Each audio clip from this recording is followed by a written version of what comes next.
이사야서 43장 우리 1절부터 13절입니다.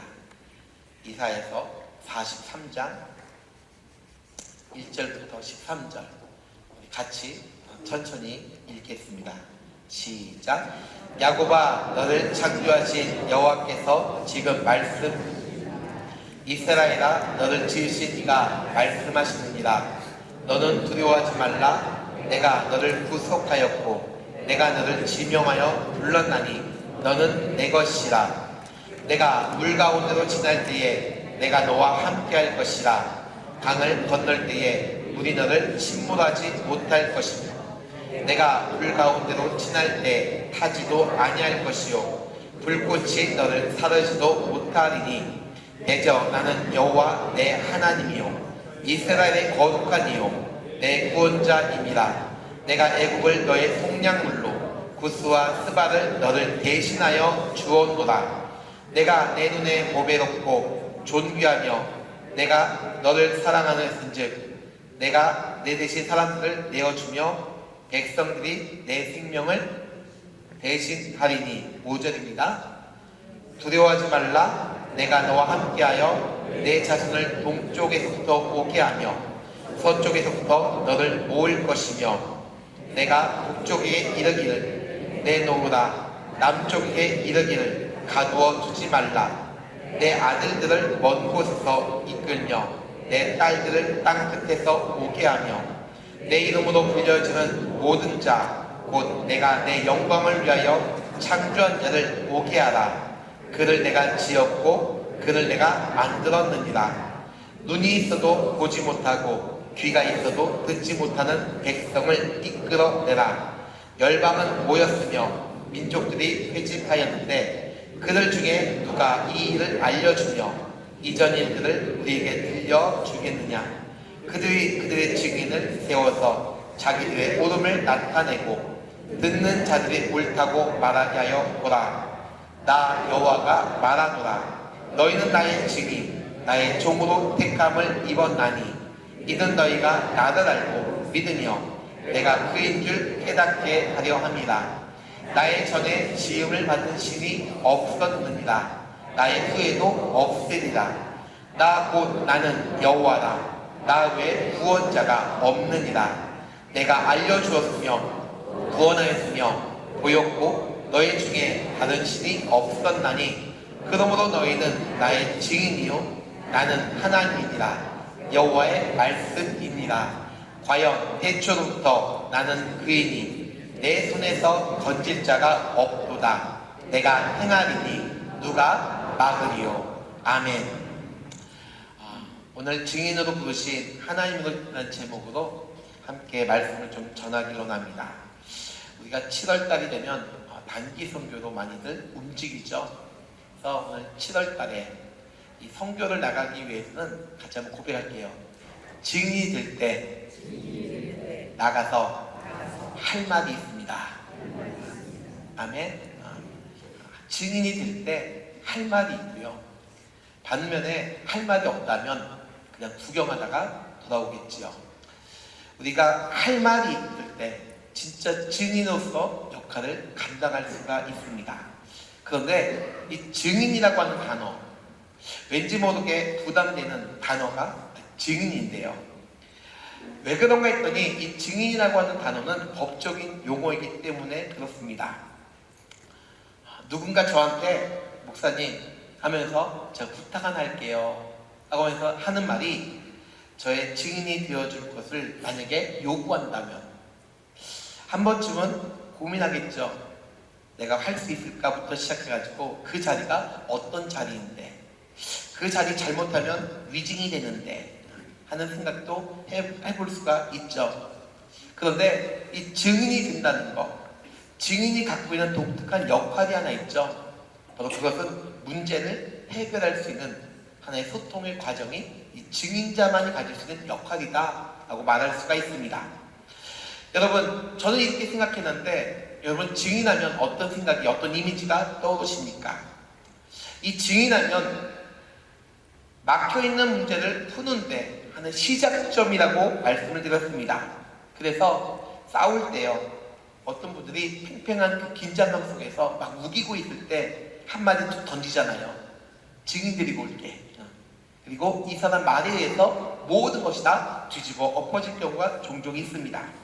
물론 사회에서 일어나는 모든 일들을 보면 거짓 증인들로 인해서 모함을 하거나 또 함정에 빠뜨리는 일들도 종종 있습니다. 그런데 진실성이 담겨있는 그 한마디, 증인의 한마디는 결국 해결사임을 오늘 보게 되죠. 그래서 증인은 참으로 중요합니다.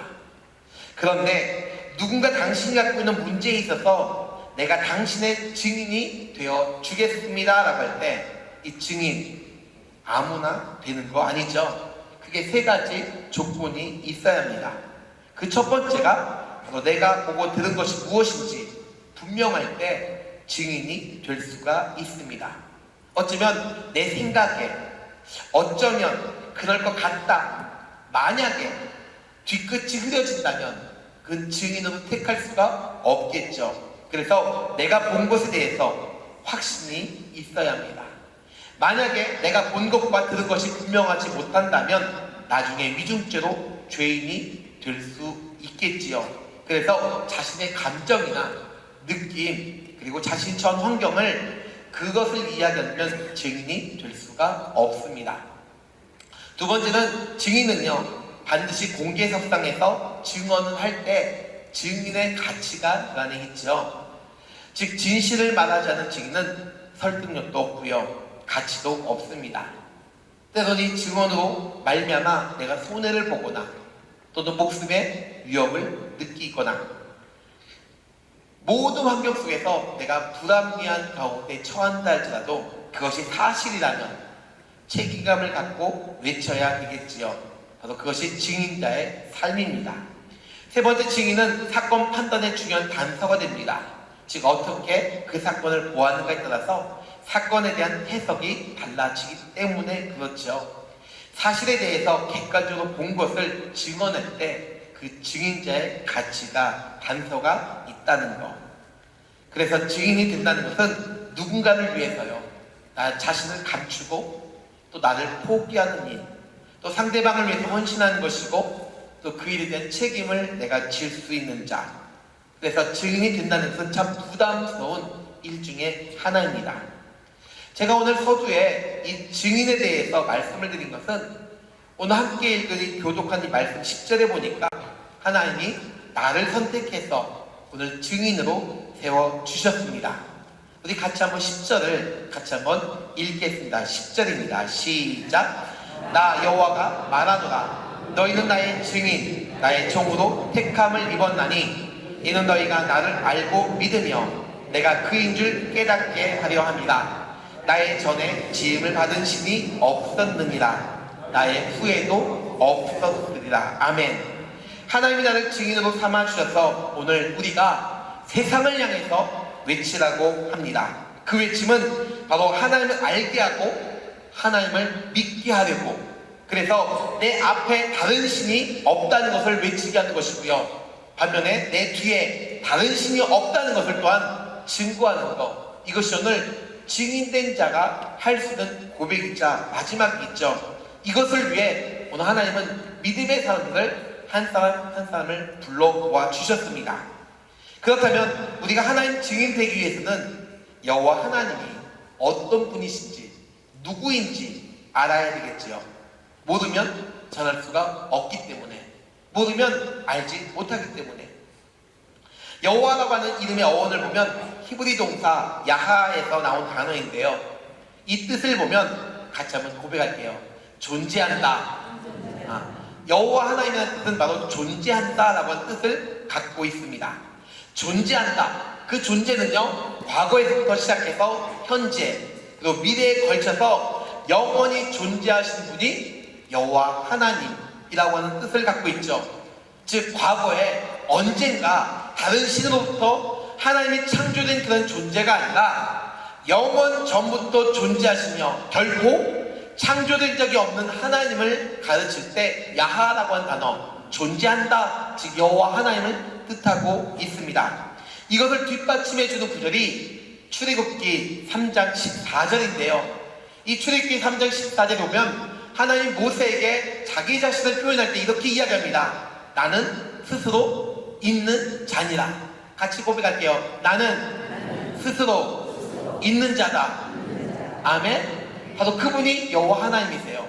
나는 스스로 있는 자다. 누구의 도움이 필요 없다. 나는 과거나 지금이나 앞으로나 스스로 존재하는 여호와 하나님이라고 하는 것. 또 이사야서 42장 4절에 보니까 나 여호와라 하면서 태초에도 나요 나중에 있을 자에게도 내가 곧 그이다 라고 성경은 이야기하고 있습니다. 또 계시록 1장 8절에서도 이제도 있고 전에도 있었고 장차 오실 자 여호와 하나님이시다라고 성경에는 분명히 말씀해 주고 있습니다. 그렇기 때문에 오늘 하나님은요, 하나님 자신을 드러내는 데 있어서 오늘 하나님을 직접 경험하고 하나님을 만난 자들을 통해서 오늘 증인이 되어질 것을 오늘 저와 여러분에게 명령하고 있지요. 왜 그런 줄 아십니까? 세상은 여호와 하나님을 모르기 때문에 찾지도 않고요, 모르기 때문에 하나님을 두려워하지도 않습니다. 그래서 오늘 본문 1절에는 야곱 같은 우리들에게 직접 찾아오셔서 나는 너의 증인이 되라고, 그래서 내가 너를 만들었고 내가 너를 구속하였고 내가 너를 구원하였으며 내가 너를 직접 불렀다라고 하는 것, 곧 너는 내 것이다라고 하는 것, 오늘 본문 1절은 우리에게 말씀해 주고 있습니다. 사랑하는 성도 여러분, 이것이 얼마나 놀라운 은혜입니까? 나를 찾아서 증인 삼아주시려고 직접 찾아오셨다는 것. 그래서 우리 옆에 있는 분들 보시면서 이렇게 고백하겠습니다. 하나님은 당신을 증인으로 선택하셨습니다. 시작. 아멘. 하나님은 당신을 증인으로 선택하셨다라고 하는 사실. 비록 나이가 많이 들고 나약하고 쉽게 삐지고 잘 넘어지고 그래서 환경 따라 이랬다 저랬다 하면서 때와 장소를 가리지 않고 막말을 내뱉는다 할지라도 하나님이 나를 선택하셨습니다. 그렇다면 누구를 위해서 선택하셨고 누구에게 가서 전할까요? 누구를 바라보며 그 일들을 또 감당할 수가 있을까요? 오늘 본문 8절은 이렇게 이야기하고 있는데요, 눈은 있으나 보지 못하는 백성들을 위해서 가라라고 이야기합니다. 또 귀는 있으나 듣지 못하는 백성들을 향해서 뭐하라? 가라, 가서 전하라. 이것이 선교요, 이것이 우리가 해야 될 일이겠지요. 눈이 있으면 뭐합니까? 보지 못하는데, 귀는 있으면 뭐합니까? 듣지 못하는데. 그래서 하나님이 우리를 세상 속에서 어떻게 인도하시는지 오늘 43장 2절은 이렇게 증거들을 보여주면서 세 가지 사건을 우리에게 각각 설명하고 있는 그 내용을 우리가 함께 읽은 이 본문을 이야기하고 있는데, 43장 2절을 같이 한번 읽겠습니다. 43장 2절입니다. 시작. 내가 물 가운데로 지날 때에 내가 너와 함께 할 것이라.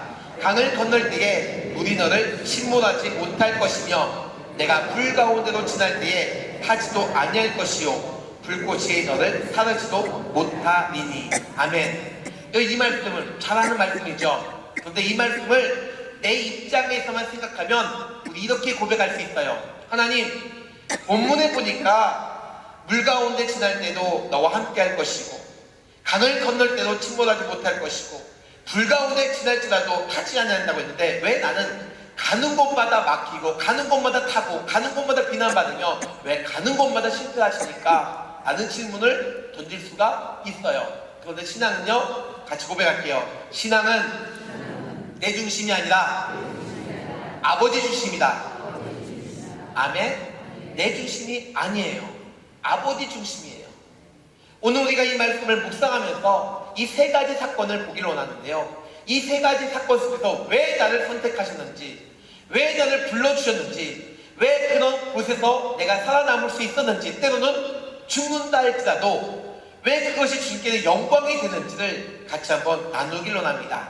이것이 이해가 되면 증인이고요, 이것이 이해가 안 되면 아직까지는 증인이 아니라 증인이 되기 위해서 몸부림치는 그런 모습이 될 수가 있겠죠. 그 첫 번째 사건이 내가 물 가운데로 지날 때 너와 함께 할 것이다 라고 이야기합니다. 이 내용은 출애굽기 14장의 말씀인데요. 이 출애굽기 14장은 출애굽 사건이죠. 하나님이 백성들을 우상들로부터 보호하고자 하나님이 계획한 일임을 성경은 이야기하고 있습니다. 그래서 바로왕의 마음을 완악하게 만들었고요. 그 결과 그들 믿고 의지했던 10가지 신들을 송두리째 제거하는 장면을 우리가 볼 수가 있습니다. 이것을 보면 출애굽을 준비했던 이스라엘 백성들 어떠했을까? 되게 담대했겠죠. 굉장히 담대했음을 성경이 이야기하고 있는데 출애굽기 14장 8절에 보니까 여호와께서 애굽왕 바로의 마음을 완악하게 하셨으므로 그가 이스라엘 자손의 뒤를 따르니 이스라엘 자손은 어떠했다? 담대했다라고 성경은 이야기합니다. 하나님이 가시니까 담대했어요. 그런데 그래서 출애굽기 14장 8절에 보니까 담대하게 나아갔다라고 얘기합니다. 여기까지 보면 모든 사람이 다 증인이에요. 그래서 이야기합니다. 무용담을 이야기하듯이 야 내가 갔는데 죽었어.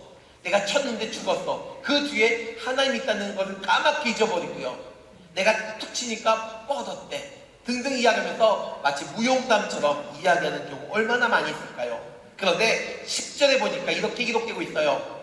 바로가 가까이 올 때에 상황이 달라집니다. 바로가 가까이 올 때에 이스라엘 자손이 눈을 들어 본즉 애굽 사람들이 자기들 뒤에 이른지라 이스라엘 자손이 그때부터 심히 두려워 떨고 있더라라고 이야기하고 있죠. 그러면서 여호와께 부르짖고 있습니다. 담대함 속에 부르짖는 것이 아니라 담대함 속에 하나님을 찾는 것이 아니라 내가 먹고 살기 힘드니까 내가 곧 죽게 되니까 그 담대함을 다 잊어버리고 오히려 심히 두려워서 떨고 있는 그래서 부르짖고 있는 그 백성들의 모습을 볼 수가 있죠. 생각해 보십시오. 조금 전까지만 해도 그들은 증인이었습니다. 담대함을 얻어가지고 무용담을 이야기하면서 하나님이 어떻게 행하시는지 봐라 이렇게 이야기했던 자들이 이제 애국 군대가 쫓아오니까 그들이 눈을 들어서 그들을 보기 시작하니까 하나님은 감춰지고요. 환경이 달라지니까 그들은 증인의 삶을 다 포기하고 오히려 뒷공문 치면서 도망치는 그들의 모습. 따라합시다. 환경이 달라지면 믿음은 어떻게 될까요? 환경이 달라지면 믿음이 어떻게 될까요? 조금 전만 해도 나는 주님의 증인입니다 라고 손들었는데 환경이 달라지니까 믿음은요 온데간데 사라지고 오히려 증인의 삶이 아니라 도망치는 그들의 모습. 그런데 오늘 14장 11절과 12절에 보니까 무용담을 얘기했던 자들의 고백이 오늘 기록되어 있습니다. 어쩌면 자신의 형편과 자신의 사정에 따라서 감정을 실은 그런 말이기도 하겠죠. 우리 11절과 12절 같이 한번 읽겠습니다. 시작! 그들이 또 모세에게 이르되 애굽에 매장지가 없어서 당신이 우리를 이끌어내어 이 광야에서 죽게 하느냐? 어찌하여 당신이 우리를 애굽에서 이끌어내어 우리에게 이같이 하느냐? 우리가 애굽에서 당신에게 이른 말이 이것이 아니냐? 이르기를 우리를 내버려 두라. 우리가 애굽 사람을 섬길 것이라 하지 아니하더냐? 애굽 사람을 섬기는 광야에서 죽는 것보다 낫겠노라. 결국 자기들이 생각했던 환경이 틀어지니까 내가 생각했던 그 믿음이 아니니까 백성들은요 자기 입장에서 증인으로 선택받은 것을 스스로 포기하는 그 장면을 오늘 출애굽기는 이야기해주고 있습니다. 그런데 오직 한 사람 모세지요. 그는 경험했습니다. 그는 이미 알았습니다. 환경이 그의 믿음을 결코 실추하지 않고 오늘 그 환경을 뛰어넘는 고백을 하게 되는데요. 바로 그 내용이 13절, 14절에 있죠. 모세가 하나님의 증인으로서 그 백성들 앞에서 증언하는데 13절 이렇게 이야기합니다. 모세가 백성에게 이르되 너희는 두려워하지 말고 가만히 서서 여호와께서 오늘 너희를 위하여 행하시는 무엇을 보라? 구원을 보라. 너희가 오늘 본 애굽 사람을 영원히 다시 보지 못하리라 라고 하면서 14절 같이 읽습니다. 시작! 여호와께서 너희를 위하여 싸우시리니 너희는 가만히 있을지니라. 아멘. 너희를 위하여 싸울 것이니까 너희는 뭐하라? 가만히 있어라. 여기서 가만히 있다고 하는 것은요 환경에 따라서 안절부절하지 말고 오직 누구만 바라봐라. 하나님만 바라봐라. 하나님을 바라보고 하나님이 어떻게 행하시는지를 좀 봐라. 한번 고백할게요. 기다리자. 누구를요? 하나님을 좀 기다리자. 하나님이 어떻게 행하실 것을 기다려봐라. 바로 이 내용이 이사야서 43장 2절의 말씀. 내가 물 가운데로 지날 때에도 여호와께서 너와 함께 할 것이다. 이 내용이 출애굽기 14장의 내용입니다. 두 번째는 강을 건널 때에 너를 침몰하지 못할 것이다 라고 이야기하고 있죠. 이 내용은 여호수아 3장에 보면 이제 가나안 땅을 앞두고 코앞에 두고 가로막혀 있던 요단강을 건너기 위해서 서 있는 제사장들과 백성들의 모습을 담고 있습니다. 즉 이스라엘 백성들이 40년 동안 광야 생활을 이제 청산하고요. 이제 마지막 가나안 땅으로 막 들어가려고 하는 그 입구에서 문제를 만나게 되지요. 가나안 땅이 보이지만 백성들이 갖고 있는 그 현실적인 그 문제는요, 넘실대는 요단강 물밖에 보이지 않는다는 것. 지금도 그렇지만 그 당시에도 그랬습니다. 요단강을 건널 때가 4월에서 5월경인데요. 이스라엘 4월달, 5월달 되면 강의 물이 가장 많을 때를 가리킨다고 합니다. 그런데 언약궤를 낸 제사장들이 자신들이 처한 상황을 보니까 기가 막히죠. 주저합니다. 분명히 하나님 뜻이 그 안에 있었는데, 그래서 왔는데 내가 그 이 땅을 한 번만 지나가면 되는데 물이 나를 가로막고 있느냐, 그런 식으로 오히려 좌절하고 낙심할 때 이때 누가 증인이 되어줄까요? 누가 증인이 될까요? 그 수많은 사람들이 다 있었는데 누가 그 증인의 역할을 감당할 수 있었을까? 결국 한번 고백할게요. 경험한 사람이 증인이 될 수 있다.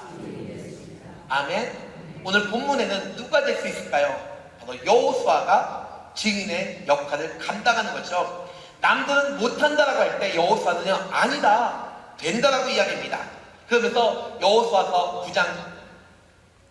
3장 9절과 10절 보면 여호수아가 이스라엘 자손에게 이르되 와서 너희 하나님 여호와의 말씀을 들으라 라고 이야기하면서 수많은 족속들을 나열하면서 그 족속들 속에서 반드시 하나님은 그들을 쫓아낼 것이며 너희는 그것을 알게 될 것이다 라고 선포하는 그 장면, 여호수아 3장 9절과 10절은 이야기해주고 있습니다. 이 말이 끝나자마자 제사장들이 흐르는 그 물줄기 속에 그들은요, 발을 담기 시작합니다. 강물에 발을 담글 때에 흘러내렸던 물들은요, 그쳤습니다. 그리고 고여있던 물은 한쪽으로 쌓여있고요, 강바닥은 마르기 시작하게 되지요. 결국 이 내용을 정리한 것이 오늘 강을 건널 때에 너희들 침몰하지 못할 것이며 라고 한 단어가 오늘 우리에게 알려주고 있죠. 여러분, 경험한 자만이 고백할 수 있는 것, 남들은 노라고 할 때 느꼈던 자들만이 선포할 수 있는 것, 사람이 중요하지 않죠. 그 한 사람의 고백이 수많은 영혼을 살 수 있다는 것 믿으십니까? 이 믿음의 고백이 있다면 세 번째요, 내가 불 가운데로 지날 때에도 타지 아니할 것이요 불꽃이 너를 사르지도 못하리니라고 하는 구절이 오늘 우리에게 다가옵니다. 이 구절이 드는 배경은 다니엘서 3장의 내용을 갖고 있습니다. 이 내용은 페르시아 왕이, 느부갓네살 왕이 이제 자신의 동상을 만들어 놓고요, 그 동상 앞에 절하지 아니하면 내가 산채로 용광로 속에 넣겠다라고 하는 왕의 어명이 담겨있는 조서였습니다.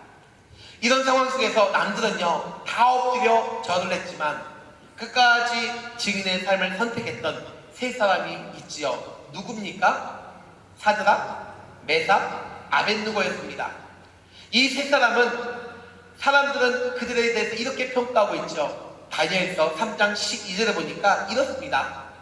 이제 유다 사람 사드락과 메삭과 아벳느고는 왕이 세운 바벨론 지방을 다스리게 한 자이거늘 왕이여 이 사람들은 왕을 높이지 아니했고 왕들의 신들을 섬기지 아니했고 왕이 세우신 금신상에게 절하지 아니했습니다 라면서 고자질하고 있는 그 내용, 비난하고 있는 그 내용 볼 수가 있죠. 그래서 이들이 얻은 것은 무엇이었을까요? 바로 용광로 속에 들어가는 것밖에 되지 않았습니다. 사람들은 이야기하죠. 젊은 사람들이 안 됐다, 죽었다, 등등이 이야기하면서 오히려 그들에 대한 평가를 비아냥거리면서 오히려 그렇게 결론을 내리는 그 장면을 우리가 생각해 볼 수가 있죠. 그런데 오늘 증인의 삶을 선택한 이 세 사람의 모습은 어떠했습니까? 다니엘서 3장 26절과 27절은 이렇게 이야기합니다. 같이 고백하면서 읽겠습니다. 시작.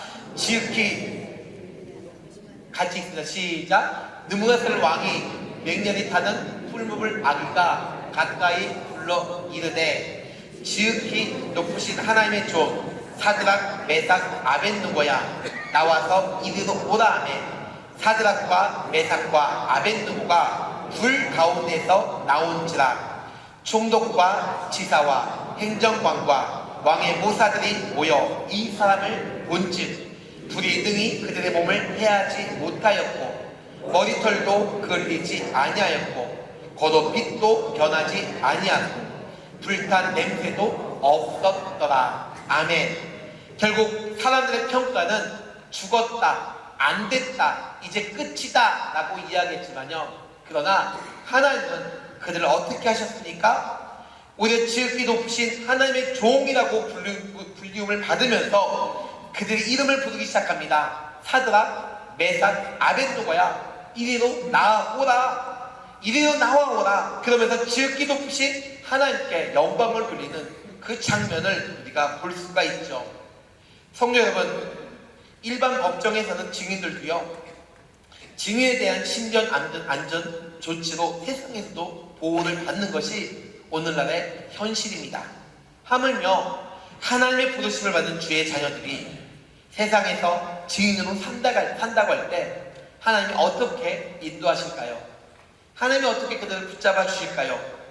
시편 23편은 이렇게 이야기합니다. 내가 사망의 음침한 골짜기로 다닐지라도 해를 두려워하지 않을 것은 누가? 주께서 누구와? 나와 함께 하심이니라.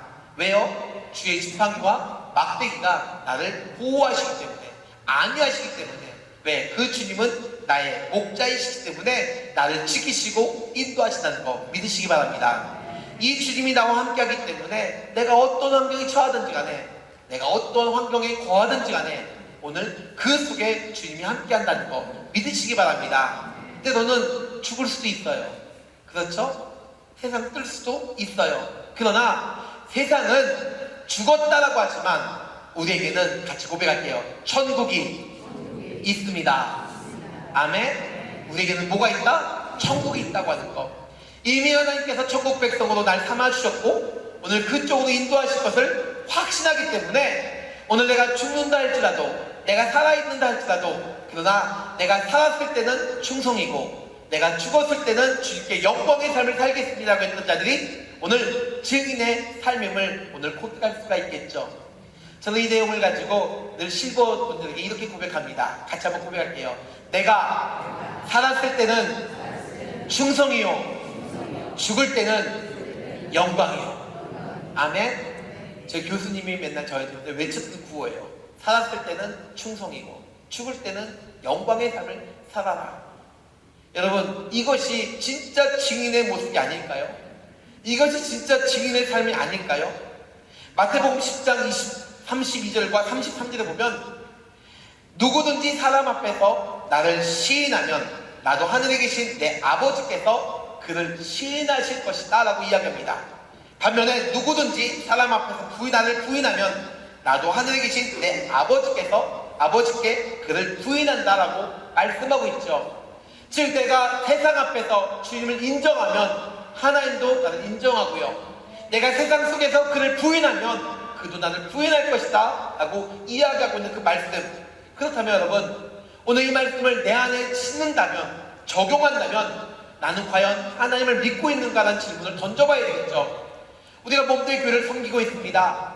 섬긴다고 할 때는 이미 증인의 삶으로 나를 부르셨고, 내가 선교를 간다고 한다면 이미 증인의 삶을 가지고 오늘 세상 가운데 그리스도의 복음, 즉 주님의 죽으심과 부활이 누구를 위한 것이냐? 오늘 죄인된 우리를 위한 것이고, 나를 변화시키기 위해서, 나를 세워주시기 위해서 하나님이 그렇게 선택을 하셨고 그래서 나를 불러주셨다고 하는 그 확신이 있을 때 진정한 복음의 역사가, 오늘 그 믿음의 역사가 내 안에 있다고 하는데, 내가 그것을 모른다면 오늘 8절 말씀에 기록된 것처럼 눈은 있어도 보지 못하는 것이고요, 귀가 있어도 듣지 못한다고 하는 것, 이것이 오늘 우리 현실이라면 얼마나 안타까울까요?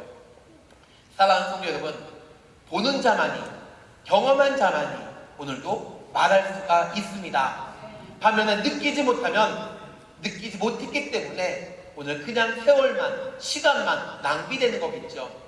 오늘 이곳에 앉아있는 모든 성도 여러분들이요, 오늘 내 안에 그리스도의 말씀이 내 안에 그 심장에 새겨있기를 주의 이름으로 축원드리겠습니다. 그래서 내가 오늘 무엇을 보고 있는지, 무엇을 말하고 있는지, 무엇을 선포하고 있는지, 오늘 주님이 나를 부르셨기 때문에 내가 곧 증인의 삶을 살고 있습니다. 그 증인의 삶을 살고 있기 때문에 내가 살아있든지 죽을 때든지 그것이 내가 중요한 것이 아니라 나를 불렀다고 하는 그 자체에 감상으로 영광 돌릴 수 있는 은혜가 있기를 주의 이름으로 축원드리겠습니다. 사도행전을 보면 택하신 자들을, 즉 사도행전을 보면 택하신 성도들에게, 사도들에게 성령으로 명하시고요, 승천하신 그날까지 일들을 기록한 것이 사도행전이죠. 곧 증인들의 이야기책이 곧 사도행전임을 볼 수 있습니다. 오늘 라합을 볼 수가 있어요. 여호수아서 2장 10절에 보면 라합이, 그는 이방인이었습니다. 이미 버림받은 여인이었어요. 이미 창녀였습니다. 그럼에도 불구하고 그가 고백하는 것, 같이 고백할게요. 나는 안다. 하나님이 어떻게 애굽에 행했는지를 나는 들어서 압니다. 그래서 당신들을 내가 살려주겠습니다. 그래서 당신들이 이곳에 오면 나를 기억해 주십시오라고 하는 것, 경험한 자만이 느낄 수 있는 거 아닐까요? 경험한 자만이 이야기할 수 있는 고백이 아닐까요? 저는 오늘 이 말씀을 준비하면서 또 선포하면서 오늘 우리 모두가 하나님을 나의 아버지로 경험했다면 내가 오늘 증인된 자로서 다시 세움받을 수 있는 은혜가 오늘 성도의 삶 가운데 나타나기를 축원드리겠습니다. 말씀을 맺겠습니다. 사람과 사람 사이의 관계가 어느 정도 친밀한가의 를 따지게 보면 그 사람의 그 호칭이 달라지게 됐죠. 즉 연인 관계면 자기야 당신아부터 시작하고, 부부 관계면 여보야부터 시작해서 오늘 수많은 호칭이 오고 가고 하는 것을 보게 됩니다. 그런데 친밀한 관계가 될 때 그 사람의 이름을 부르는 것이 오늘 그 모습이겠죠. 오늘 본문에서 하나님은요, 이스라엘 민족을 가리키면서 너는 야곱이라고 부르면서 이제 야곱이 이스라엘로 바뀌어지는 그 장면을 볼 수가 있죠. 과거에는 사기꾼처럼, 기회주의자처럼, 어쩌면 욕심꾸러기처럼 그런 야곱이라고 불렸지만 이제는 그의 이름을 바꿔서요, 이스라엘아 라고 부르면서 이렇게 이야기합니다. 너를 지으신 이가 말씀하고 있습니다. 넌 두려워하지 말라라고. 왜냐하면 내가 너를 구속하였고, 내가 너를 지명했고, 내가 너를 불렀기 때문에 너는 내 것이기 때문에, 내가 내 것이기 때문에 너를 통해서 증인된 자로 증인의 역할을 감당하려고 내가 너를 불렀다라고 하는 그 호칭, 얼마나 귀한 호칭입니까? 옆에 있는 분들을 한번 보시면서 이렇게 고백할게요. 하나님이 당신까지도 부르셨습니다. 아멘. 당신까지도, 원래는 아닌데, 내가 봐도 아닌데 당신까지도 하나님 부르셔서 증인 삼으셨다고 하는 사실, 그 이름을 부르시면서 이제 이스라엘을 향한 하나님의 사랑이 그 안에 담겨져 있습니다. 그 사람은 너를 증인으로 삼기 위해서 내가 너를 창조했고, 내가 너를 구속했고, 내가 너를 지명해서 불러서 내 모든 죄값을 내가 치러가면서 여호와 하나님이라는 사실을 너에게 알려주는 그 장면의 그 모습, 그리고 우리를 증인의 자리에 다 앉혀주셨습니다. 이것이 얼마나 큰 축복입니까? 결국 증인은 하나님의 보호 아래 우리가 거하고 있다는 것, 오늘 본문 2절을 통해서 확인하는 은혜가 있기를 주의 이름으로 축원드리겠습니다. 오늘 본문 12절 이렇게 이야기하죠. 내가 알려주었다. 내가 구원하였다. 내가 너를 보였고, 내가 너를 통해서 증인이요, 나는 하나님이라는 사실을 내가 하나씩 알려주고 있다라고 하는 것. 그래서 과연 태초로부터 나는 그이니 내 손에서 건질 자가 없도다. 내가 직접 행할 것이다. 이것을 너희들 봤다면, 경험했다면 오늘 너희는 나의 무엇이다? 증인이다. 이것을 위해서 오늘 저와 여러분 불러주셨다고 하는 확신 갖기를 주의 이름으로 축원드리겠습니다. 기도합니다.